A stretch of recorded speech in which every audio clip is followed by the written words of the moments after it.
Movie शुरू होती है और हम काफी सारी लड़कियों को खाने की टेबल के पास बैठा हुआ देखते हैं। इन सभी लड़कियों के बीच में सिर्फ एक ही आदमी बैठा होता है जिसका नाम शेफर्ड होता है। दोस्तों, यहाँ पर जिन लड़कियों ने रेड कलर की ड्रेस पहनी है वो सभी लड़कियां शेफर्ड की वाइफ है और बाकी लड़कियां जिन्होंने ब्लू कलर की ड्रेस पहनी है वो सभी शेफर्ड की बेटियां हैं। दरअसल ये सभी एक कल्ट का हिस्सा है जो बाहरी दुनिया से अलग जंगल में रहते हैं और ये सभी लड़कियां शेफर्ड को ही अपना भगवान मानती हैं। अब ये उसे भगवान इसलिए मानती हैं क्योंकि शेफर्ड ने उनकी मदद तब की थी जब ये बहुत बुरे हालातों से गुजर रही थी और उन्हें बाहरी दुनिया ने बहुत परेशान कर दिया था। जिसके बाद शेफर्ड ने इनका ख्याल रखा, इनको प्रोटेक्ट किया और इनको रहने की जगह दी और इसी वजह से ये सभी शेफर्ड को अपना भगवान मानती है। यहाँ तक कि ये सभी लड़कियां खाने और सोने से पहले शेफर्ड के नाम की प्रेयर भी करती हैं। फिर एक दिन जब शेफर्ड अपनी बेटी सेला से बात कर रहा होता है तब हमें पता चलता है कि शेफर्ड को अपनी बेटियों में से सबसे ज्यादा प्यारी सेला ही लगती है, क्योंकि उसका मानना था कि सेला अभी तक पूरी तरह पवित्र है। शेफर्ड सेला को हमेशा बताता था कि तुम बिल्कुल तुम्हारी माँ की तरह खूबसूरत हो और फिर जब सेला शेफर्ड से उसकी माँ के बारे में पूछती है तो शेफर्ड उसे बस यही बताता है कि तुम्हारी माँ दिखने में बिल्कुल तुम्हारी तरह थी और तुम्हें जन्म देते वक्त ही उसकी मौत हो गई थी। इसके बाद हम देखते हैं कि सेला एक केबिन में दो लड़कियों के लिए खाना लेकर आती है। यहाँ इन लड़कियों में एक का नाम सेरा होता है और इन लड़कियों को यहाँ पर इसलिए रखा गया है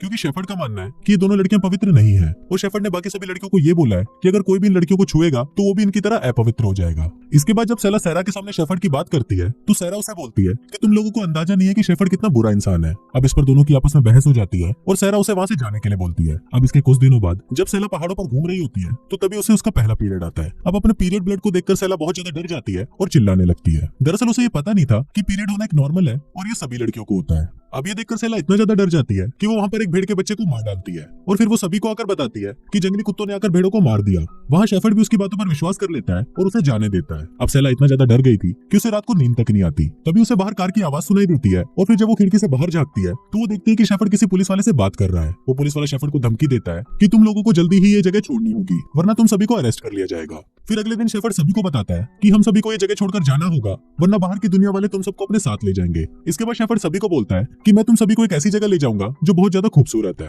अब ये बात सुनकर सभी लड़कियां बहुत खुश हो जाती है पर वहाँ पर सेला इस बात को सुनकर बिल्कुल भी खुश नहीं होती क्योंकि उसे ये जगह बहुत पसंद थी। फिर सेला को इस तरह उदास देखकर शेफर्ड उसके पास आता है और उसे बोलता है कि तुम्हें दूसरी जगह बहुत पसंद आएगी और ये सुनकर सेला को थोड़ा अच्छा लगता है। इसके बाद वो सभी अपना सामान पैक करके दूसरी जगह की तरफ निकल जाते हैं और वो लोग अपने साथ उन दो अपवित्र लड़कियों को भी ले जाते हैं। अब वो जगह काफी दूर होती है इसलिए उन लोगों को वहाँ पहुंचने में बहुत टाइम लग रहा था। इसी दौरान सेला को अपने पीरियड के डर की वजह से काफी अजीब अजीब ख्याल आ रहे थे। अगले दिन वो लोग सफर के दौरान एक घर के पास आते हैं जो कि बहुत टूटा फूटा था। फिर सेला और उसकी एक बहन घर के अंदर जाकर देखने लगती है क्योंकि बाहर बहुत ठंड थी और ऐसे मौसम में बाहर रुकना ठीक नहीं था। इसलिए सेला शेफर्ड को इस घर में रुकने के लिए बोलती है पर शेफर्ड उसे यहाँ रुकने के लिए मना कर देता है और बोलता है कि ये जगह पूरी तरह टूटी फूटी है और इसी के साथ वो लोग बाहर कैंप लगाकर वहीं रुकते हैं। उसी रात सेला उस घर के अंदर जाती है और वहाँ पर वो दीवार पर लगी कुछ सीनरीज की फोटोज देखती है। फिर अगले दिन सभी लड़कियां सेला के पीरियड ब्लड को देख लेती हैं और वो उसे भी अपवित्र बुलाने लगती हैं। फिर जब शेफर्ड को इस बारे में पता चलता है तो वो सेला को सेरा के पास रहने के लिए भेज देता है क्योंकि वो भी अपवित्र होती है। अगले दिन वो लोग फिर से सफर पर निकलते हैं और काफी दूर जाने के बाद वो लोग आराम करने के लिए एक जगह पर रुकते हैं। वहाँ पर सारा सेला से बात करती है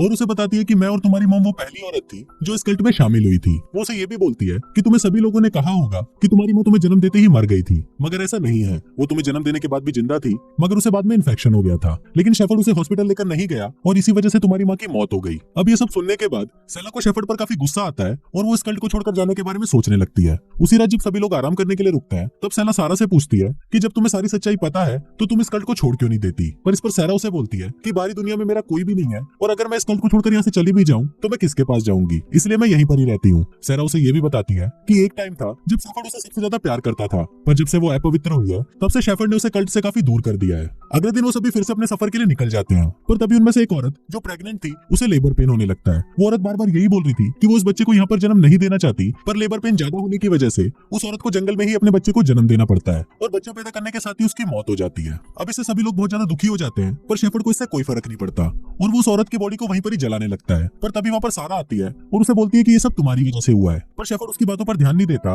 और वो उस मरी हुई औरत की बॉडी को जला देता है। फिर जब वो लोग आगे सफर के लिए निकल रहे होते हैं तो शेफर्ड उस औरत के बच्चे को अपने साथ नहीं ले जाता क्योंकि उस औरत ने एक लड़के को जन्म दिया था और शेफर्ड के हिसाब से इस कल्ट में कोई भी लड़का नहीं हो सकता। पर सारा जब ये सब देखती है तो वो डिसाइड करती है कि वो उनके साथ आगे नहीं जाएगी और वो उस बच्चे का ख्याल रखने के लिए यहीं पर ही रुकेगी। इसके बाद सभी लोग आगे बढ़ते हैं और थोड़ी दूर जाने के बाद वो सभी रुक जाते हैं क्योंकि उन सभी को लग रहा था कि वो लोग रास्ता भटक चुके हैं। तभी उनमें से एक लड़की दूसरी तरफ हाथ दिखाकर बोलती है कि मैंने वहाँ पर कुछ देखा है। पर ये सुनते ही शेफर्ड को गुस्सा आ जाता है और वो उसको बोलता है कि क्या तुम हमें लीड करने की कोशिश कर रही हो, और ये बोलकर वो उसे मारने लगता है और उसे बताता है कि यहाँ पर लीडर सिर्फ मैं हूँ ये सब चीज वहाँ बैठी सब लड़कियां देख रही थी, पर वो सिर्फ चुपचाप बैठी रहती है। सेला को भी ये सब देखकर बहुत गुस्सा आ रहा था, पर वो शेफर्ड को कुछ बोलती नहीं है। इसके बाद वो लोग फिर से चलना शुरू करते हैं और थोड़ी देर बाद वो लोग अपनी मंजिल पर पहुंच जाते हैं, जो कि बहुत ज्यादा सुंदर होती है। उस जगह को देखकर सभी लोग बहुत खुश होते हैं और फिर शेफर्ड सभी को बोलता है कि मैं तुम लोगों को धरती पर ही स्वर्ग दे रहा हूँ। इसके बाद शेफर्ड अपनी सभी बेटियों को नदी में नहलाकर उन्हें पवित्र करता है। फिर रात को शेफर्ड की सभी वाइफ आपस में बातें करती है कि कल शेफर्ड उन सभी का पुनर्जन्म करेगा। अगली सुबह जब सारी बेटियां उठती हैं, तो वो देखती है कि उनकी मॉम्स वहां से गायब है। फिर वो सभी अपनी माँ को ढूंढते हुए नदी के पास जाती हैं, जहाँ पर शेफर्ड बैठा हुआ था। फिर शेफर्ड अपनी बेटियों को बोलता है कि मैंने इस नदी की मदद से तुम सभी की माँ को मोक्ष दे दिया है, लेकिन असलियत में पिछली रात शेफर्ड ने उन सभी को नदी में डुबाकर मार दिया था।